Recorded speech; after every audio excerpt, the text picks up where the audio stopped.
అందరూ సీఎంలు ఇండస్ట్రీని బాగానే చూసుకున్నారు. రాఘవేంద్రరావు ఈ ప్రభుత్వం కూడా మమ్మల్ని బాగా చూసుకుంటోంది. దిల్ రాజును ఎఫ్డీసీ చైర్మన్గా నియమించడాన్ని స్వాగతిస్తున్నా. తెలంగాణ అద్భుతమైన టూరిస్ట్ స్పాట్లు ఉన్నాయి.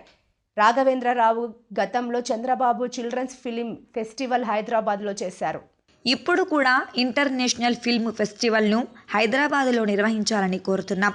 రాఘవేంద్రరావు ప్రభుత్వంపై తమకు నమ్మకం ఉందన్న Daggubati Suresh Babu. హైదరాబాదును international film destination చేయాలనేదే dream.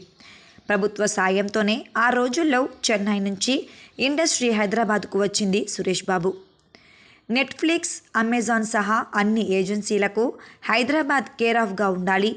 Suresh Babu, మర్రి చెన్నారెడ్డి, అక్కినేని వల్లే పరిశ్రమ హైదరాబాద్కి వచ్చింది. త్రివిక్రమ్.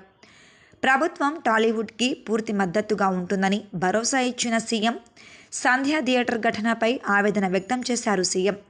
ఒక మహిళ ప్రాణాలు కోల్పోవడం వల్లనే తమ ప్రభుత్వం ఆ ఘటనను సీరియస్గా తీసుకుందన్న సీఎం రేవంత్ రెడ్డి.